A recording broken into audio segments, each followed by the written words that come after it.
अस्सलाम वालेकुम dear students and friends, क्या हाल है जी आपके। उम्मीद करता हूँ आप सारे ठीक होंगे। शुरू करते हैं अल्लाह के पाक नाम से जो बहुत ही मेहरबान और निहायत ही रहम करने वाली ज़ात है। जियोग्राफ़ी जीके हमारी सीरीज़ चल रही है और ये प्योर जियोग्राफ़ी आजकल हमारी चल रही है। और आपको पता है कि जियोग्राफ़ी जो है सबसे मुश्किल पार्ट है जीके का, लेकिन यह है कि इसमें से ज़ाहिरी सी बात है क्वेश्चंस आते हैं, लिहाजा ये आपके लिए करना बहुत ही ज़रूरी है और इसको करे बिना आप आगे बढ़ नहीं सकते। ठीक है, इसीलिए जो है मैं कोशिश कर रहा हूँ कि आपको मैप्स के ज़रिए चीज़ें करवाई जाएँ और आपको सारी चीज़ें शॉर्ट एंड कंसाइज वे में। अच्छा देखें, पूरी दुनिया में नॉलेज बहुत ज़्यादा है, लेकिन मैं आपको वो चीज़ें करवा रहा हूँ जो पेपर्स में आती हैं। बड़ी सिंपल बात है। अगर कोई स्टूडेंट ये कहता है ना सर, अब जैसे साउथ अमेरिका हमने अभी पढ़ना है, ये इसका मैं पॉलिटिकल मैप आपको बता रहा हूँ कि इसके अंदर ममालिक कितने, पहले आपको पता तो चल जाए ना कि साउथ अमेरिका में ममालिक कौन कौन से हैं, कहाँ कहाँ पर हैं, किस तरीके से हैं। फिर अगली वीडियो में, अगले लेक्चर में जो है आपको सारे के सारे इसके आइलैंड्स, इसके लेक्स, इसके जो है माउंटेन्स, इसके रिवर्स वगैरह वो आपको बता दिए जाएंगे। ठीक है, लेकिन जो मोस्ट इंपॉर्टेंट चीज़ें वही आपको करवानी है। अब जैसे फ़र्ज़ करें मैं एक बात करता हूँ कि दरिया कितने हैं साउथ अमेरिका में। दरिया तो बहुत सारे हैं, लेकिन आपको कम से कम पहले 3-4 का पता होना चाहिए, या एटलीस्ट पहले 2 याद हों। ठीक है, वो इनफ होता है। जैसे पहला रिवर अमेज़न है इनका और दूसरा पराना रिवर है। कई बार पीपीएससी में पूछा जा चुका है ये, कई बार। तो बहरहाल फ़िलहाल हम पॉलिटिकल मैप देख रहे हैं। सबसे पहले आपको ये पता होना चाहिए कि जो साउथ अमेरिका है इसके अंदर टोटल ममालिक कितने हैं। तो सुन लीजिए, टोटल ममालिक इसके अंदर 12 हैं। कितने ममालिक हैं जी? टोटल 12। उसके बाद नेक्स्ट इंपॉर्टेंट क्वेश्चन होता है जी, ये साउथ अमेरिका का लार्जेस्ट कंट्री कौन सा है, एरिया के हिसाब से सबसे बड़ा मुल्क कौन सा है। तो देखो यार, आपको ये क्लियर नज़र आ रहा है, ये ब्राज़ील देखो कितना बड़ा है, ये सबसे बड़ा इसके अंदर ब्राज़ील है। और ये सवाल बेशुमार बार पूछा जा चुका है कि जनाब साउथ अमेरिका का सबसे बड़ा कंट्री कौन सा है। तो लार्जेस्ट कंट्री साउथ अमेरिका का कौन सा हो गया जनाब? लार्जेस्ट कंट्री हो गया साउथ अमेरिका का ब्राज़ील हो गया। Brazil is the largest country of south America. ठीक है, उसके बाद एक और क्वेश्चन पेपर में आता है इसी के मुतालिक कि सबसे छोटा कंट्री कौन सा है साउथ अमेरिका का। तो वो देखें, ये यहाँ पर पड़ा हुआ है सरीनेम, ये सबसे छोटा है सरीनेम। ये कई बार पेपर्स में ये 2-3 क्वेश्चंस पूछे जा चुके हैं कि साउथ अमेरिका में टोटल कंट्रीज़ कितने हैं? 12। सबसे बड़ा कंट्री कौन सा है? Brazil largest. और सबसे छोटा कौन सा है? Suriname, Suriname. अब इसके जो 12 के 12 जो इसके अंदर कंट्रीज़ है ना, वो आपको मैं पढ़ा देता हूँ एक एक करके, ताकि आपको पता चल जाए कि नक्शे के अंदर जो ममालिक हैं टोटल वो कितने हैं। देखें यार, सबसे पहले ना हम यहाँ से स्टार्ट करते हैं, ब्राज़ील यानी ऊपर वाले हिस्से से, फिर नीचे आएंगे हम। ठीक है, अच्छा इसका तो पता है ना, ये जो ये क्या आ रहा है, ये वही पैनामा इस तरफ पड़ा हुआ है और ऊपर साउथ अमेरिका है। Panama canal, Panama isthmus, Panama country, ये सारा का सारा यहीं पर मौजूद है। ठीक है, अच्छा यहाँ पर देखो सबसे पहले नंबर पर तो यही ब्राज़ील हो गया आपके पास पहला कंट्री। उसके बाद दूसरे नंबर पर ये देखो ब्राज़ील के ऊपर ये सरीनेम पड़ा हुआ है। अच्छा, ये जो फ्रेंच गियाना है ना, ये जो है साउथ अमेरिका के अंदर मौजूद है, लेकिन ये इंडिपेंडेंट कंट्री नहीं है, ये एक स्टेट है और ये डिपेंडेंट स्टेट है जो फ्रांस के अंडर है। क्योंकि देखो इसके नाम से ही पता चल रहा है फ्रेंच गुयाना, तो ये जो फ्रेंच गुयाना है ये फ्रांस के अंडर है, ये इंडिपेंडेंट स्टेट नहीं है, लिहाजा आप इसे कंट्री काउंट नहीं करेंगे। तो एक आपके पास ब्राज़ील हो गया, दूसरा सरीनेम, और तीसरा ये गुयाना हो गया, गुयाना हो गया, गुयाना। वेनेजुएला हो गया, बड़ा इंपॉर्टेंट है ऑयल के हिसाब से, आपको पता है ऑयल रिजर्व्स यहाँ पर बहुत ज़्यादा हैं। तो उसके बाद कोलंबिया जो है, ये एक्वाडोर है यहाँ पर, पेरू है यहाँ पर, और जनाब ये आपके पास बोलीविया है यहाँ पर। और नीचे अगर हम आएँ तो यहाँ पर ये पैराग्वे, अपना यहाँ पर ये पड़ा हुआ है आपका पैराग्वे, ये पड़ा हुआ है यूरुग्वे, अर्जेंटीना और चिली।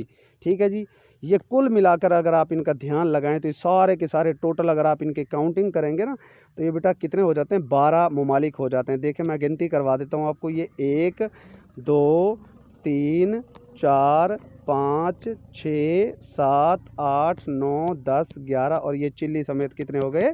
12 हो गए। तो कुल मिला के इसके अंदर 12 ममालिक हैं। तो मैं ये भी आपको बता चुका हूँ कि स्मॉलेस्ट कौन सा है, लार्जेस्ट कौन सा है, ये क्योंकि इंपॉर्टेंट क्वेश्चन है।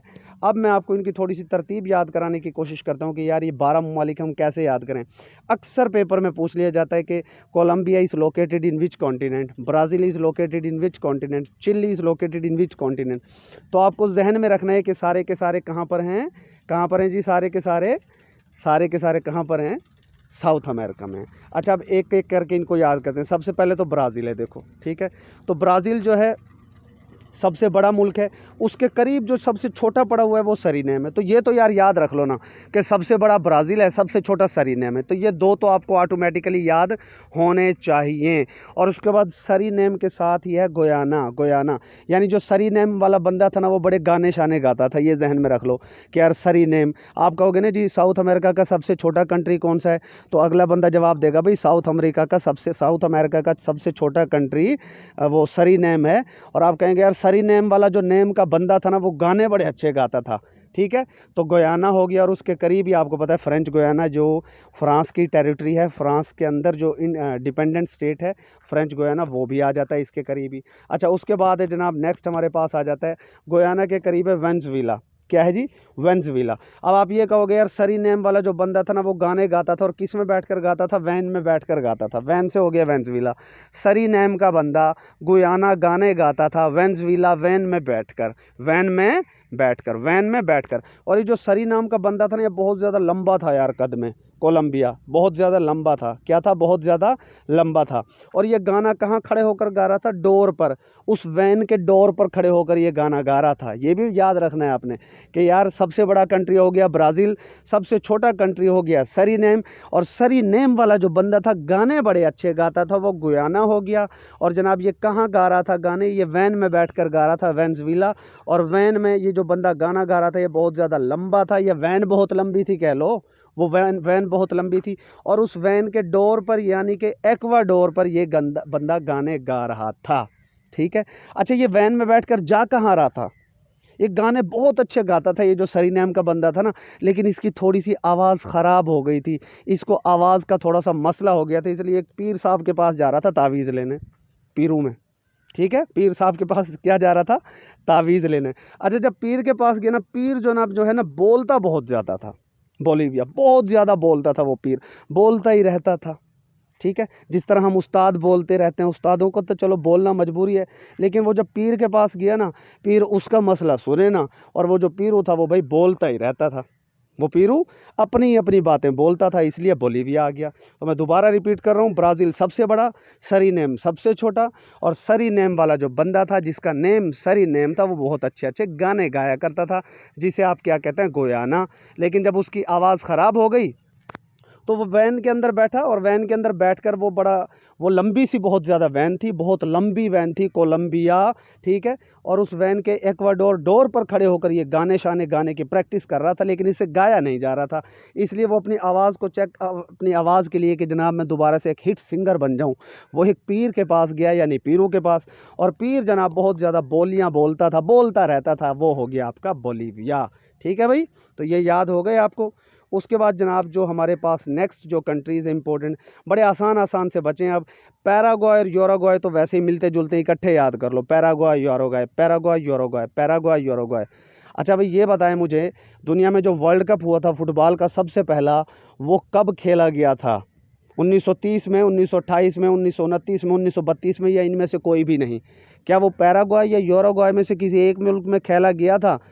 तो ये आपके लिए मेरा क्वेश्चन है, ये आपने मुझे डिस्कशन फोरम पर ज़रूर बताना है, या यहीं कमेंट्स में भी आप बता सकते हैं इसका जवाब। उसके बाद जनाब पैराग्वाय यूरुग्वाय, आपको पता है कि जो पैराग्वाय यूरुग्वाय है ना, ये दोनों ममालिक फ़ुटबॉल बड़ी अच्छी खेलते हैं, और अर्जेंटीना भी बहुत अच्छी फ़ुटबॉल खेलता है, ठीक है। तो ये तीनों ममालिक इकट्ठे पड़े हुए हैं, पैराग्वाय, यूरुग्वाय और अर्जेंटीना। वैसे तो चिली भी बड़ी अच्छी फ़ुटबॉल खेलता है, लेकिन चिली को तो देख लो यार, आपको ये नज़र आ रहा होगा, देखो कितना ये लंबी सारे, और ये देखो यहाँ तक ये पड़ा हुआ है चिली, देखो कितना लंबा है। तो चिली, कभी मिर्च देखी है, और जो हरी मिर्च होती है उसको भी तो चिली कहते हैं यार, हैं। तो वो जो चिली होती है वो भी तो ऐसी पतली पतली सी लंबी सी होती है। तो जनाब लंबी सी पतली सी साइड पे जो पड़ी हुई है साउथ अमेरिका के, चिली है, वो कौन सा मुल्क है, चिली। और आपको पता है कि यहाँ पर आपके पास पैसिफिक ओशन है, ये तो मैं बार बार बता रहा हूँ आपको, और यहाँ पर आपका अटलांटिक ओशन है। वैसे ये मुझे अब बताने नहीं चाहिए, अमेरिका के दाएं तरफ अटलांटिक ओशन, बाएं तरफ पैसिफिक ओशन। इसलिए अमेरिका के अंदर जब भी किसी स्ट्रेट का तज़करा होगा ना, किसी कैनाल का तज़करा होगा अमेरिका के अंदर, साउथ अमेरिका या नॉर्थ अमेरिका, वो इन्हीं दो ओशंस को मिला रही होगी, पैसिफिक ओशन और अटलांटिक ओशन। मैंने ऊपर पढ़ाया था ना पैनामा कैनाल, तो यही तो थे वो, वहाँ पर भी पैसिफिक ओशन और अटलांटिक ओशन। तो भाई अब याद हो गए आपको मालिक, ये आखिरी तीन भी याद हो गए। पैराग्वाय के साथ कौन सा पड़ा हुआ है, यूरुग्वाय और अर्जेंटीना, और उनके करीब ही पैसिफिक ओशन की कोस्ट के साथ साथ, यहाँ पर साहिल के साथ साथ ये पड़ा हुआ है चिली, ठीक है, हरी मिर्च की तरह लंबा सारा। तो मुझे उम्मीद है कि ये सारे ममालिक आपको याद हो गए होंगे। दोबारा से एक बार सारी स्टोरी मैं बता देता हूँ। सबसे बड़ा कंट्री है आपका साउथ अमेरिका का ब्राज़ील, सबसे छोटा कंट्री है सरीनेम, और सरीनेम वाला जो बंदा था वो गुयाना गाने बड़े अच्छे गाता था, लेकिन जब वो गाने गाता तो उसकी आवाज़ थोड़ी ख़राब हो गई, वो उसकी सिंगिंग फ्लॉप हो गई। तो आपको पता है हिंदुस्तान में भी जो सिंगर वगैरह हैं वो गाना गाने के लिए भी पीरों के पास जाते हैं और चादरें शादरें भी चढ़ाते हैं जी हमारी फ़िल्म हिट हो जाए। हालांकि ये गलत काम है, शरई तौर पर इस्लाम के अंदर ये गुनाह का काम है, वो माने या ना माने। अच्छा, वो गाना गाता था, उसकी आवाज़ ख़राब हो गई, तो वो एक पीर साहब से मिलने जब जा रहा था तो वो वैन में बैठा सबसे पहले, तो वैन से हो गया वेनेज़ुएला, और वो जो वैन थी वो बहुत ज़्यादा लंबी थी, कोलंबिया, और उस वैन के डोर पर खड़े होकर वो गाने की प्रैक्टिस करने की फिर से कोशिश कर रहा था एक्वाडोर। और एक्वाडोर में खड़े खड़े वो डोर पे खड़े खड़े वैन के पहुंच गया कहाँ, एक पीर के पास। और पीरू जो था, पीर जनाब बहुत ज़्यादा बोलता था, यानी कि बोलीविया। और फिर उसी बोलीविया के आगे दो बड़े अहम ममालिक हैं, पैराग्वाय और यूरुग्वाय। अच्छा, पैरागॉन की चप्पल भी है वैसे एक, ये याद कर लो बेशक यार। जो पीर साहब थे ना, उसके पास पैरागॉन की चप्पल थी, उसने जो चप्पल पहन रखी थी पीर साहब ने, वो पैरागॉन की थी। तो पैरागॉन से पैराग्वाय यूरुग्वाय इकट्ठे आ गए, अर्जेंटीना उनके साथ ही पड़ा हुआ है। और फिर पैसिफिक ओशन के करीब आपका पड़ा हुआ है, क्या क्या पड़ा हुआ है जी, पैसिफिक ओशन के करीब चिली, जो रेड चिली की तरह या ग्रीन चिली की तरह बड़ा लंबा पतला सा है, पैसिफिक ओशन के साहिल के साथ साथ ये साउथ अमेरिका में पड़ा हुआ है। तो कुल मिला के कितने ममालिक हो गए भाई, 12 ममालिक हो गए। ठीक है जी, नेक्स्ट लेक्चर में ये आपको उम्मीद है, मुझे उम्मीद है कि ये आपको तैयार हो गया होगा सारा का सारा। नेक्स्ट लेक्चर में आपको इसके सारे के सारे जो आइलैंड्स हैं, लेक्स हैं, रिवर्स हैं, वो सारे इंशाल्लाह करवाते हैं। स्टे ब्लेस्ड, अल्लाह हाफिज़।